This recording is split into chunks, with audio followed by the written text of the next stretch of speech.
Olá, hoje vamos falar um pouco a respeito do Código de Defesa do Consumidor, esse que inclusive, tratando da Lei 8.078/90, que está aí vigindo por cerca de 33 anos. Foi exatamente no mês de setembro daquele ano que essa importante norma entrou em vigor no nosso sistema jurídico nacional.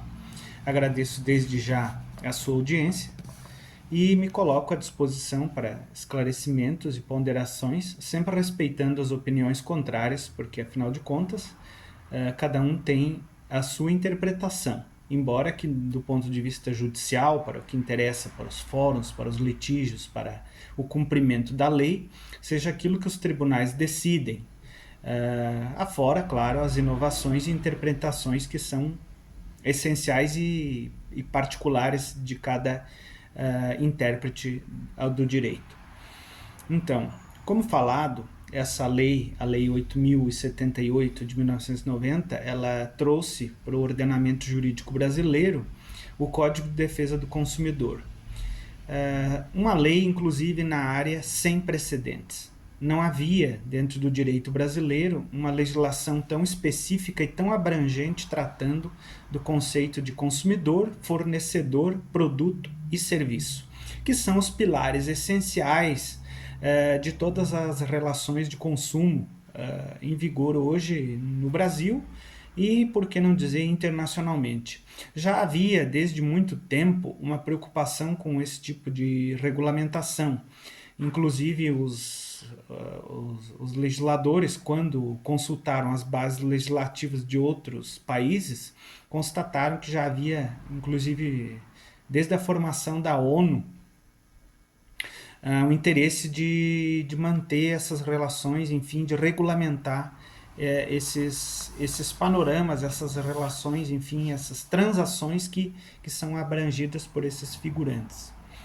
Nós aqui trataremos pontualmente algumas questões, até porque a legislação é muito vasta e muito intrincada. Embora que ela aparentemente a redação dela seja simples, ela traz muitas questões que ao longo desses 33 anos vêm sendo objeto de discussão judicial e interpretação das mais variadas formas, né?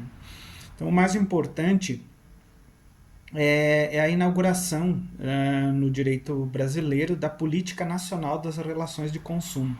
É ela que é a balizadora de todo enfim, o arcabouço jurídico que por si vem a convergir no Código de Defesa do Consumidor. E os princípios que reputo mais interessantes trazer aqui a interpretação é justamente o primeiro, o reconhecimento da vulnerabilidade do consumidor no mercado de consumo. Esse é um dos princípios basilares. Por quê? Porque o fornecedor, a empresa, enfim, quem produz os bens de consumo, eles têm uma certa autonomia frente ao consumidor. A empresa produz uma maior ou menor quantidade dependendo da demanda. Essa é a lei da oferta e da procura que vem regulada há anos, assim, desde a Fenícia antiga e as suas práticas comerciais. De modo que constatou-se ao longo dos anos que o consumidor está numa posição inferiorizada do ponto de vista de quando necessita adquirir esses bens. Então foi por isso que o código trouxe essa questão que vem pontualmente pautada, né? O consumidor é a parte mais vulnerável, a parte mais sensível da relação de consumo. E é por isso que essa legislação ela traz esse ponto justamente para proteger essas relações de consumo. Tanto é que é enfatizado que no inciso 2, as ações governamentais no sentido de proteger efetivamente o consumidor. Ora, nós sabemos que as relações de consumo, elas são regidas, lógico, pelas relações entre consumidor e produtor ou fornecedor, mas no meio dessa cadeia, triangulando ao Estado. Para que isso?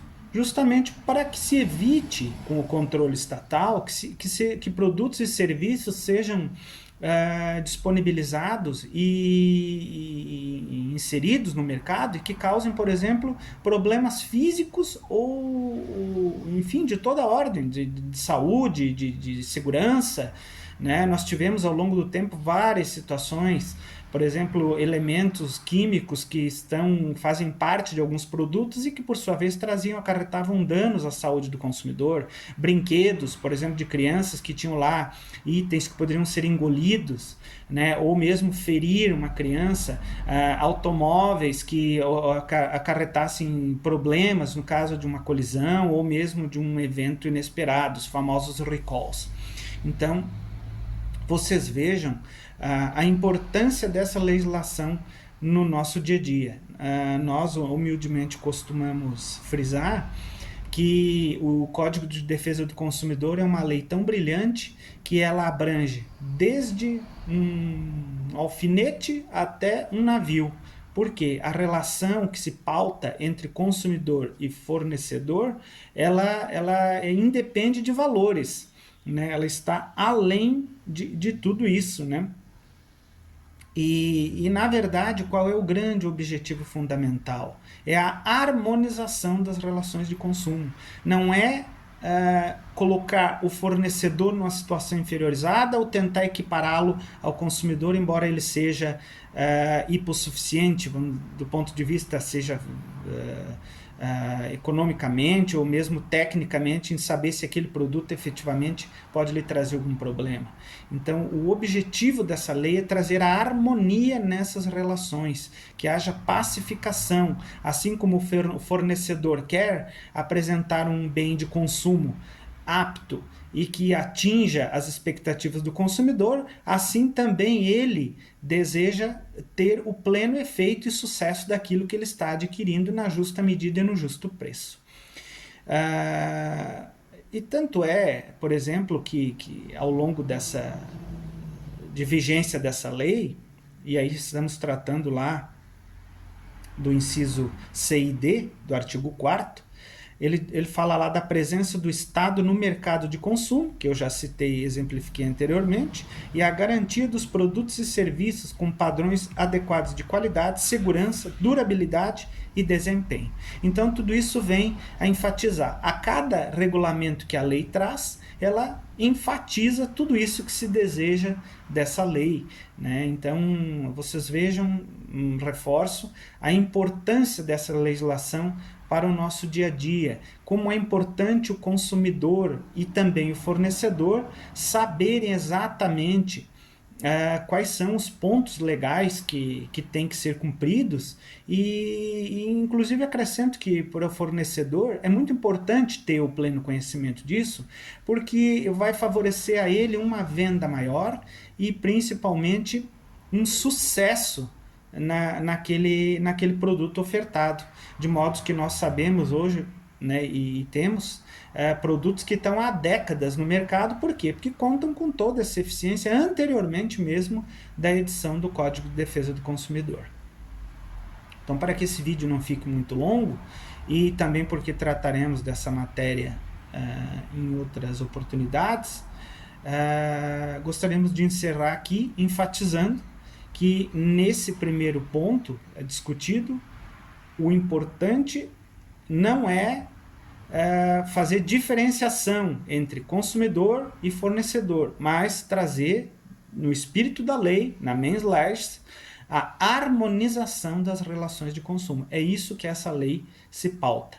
E assim sempre fica a colocação de que o consumidor faça valer seus direitos, se informe, procure associações, procure profissionais especializados nessa área, para que o seu direito seja plenamente atingido e respeitado.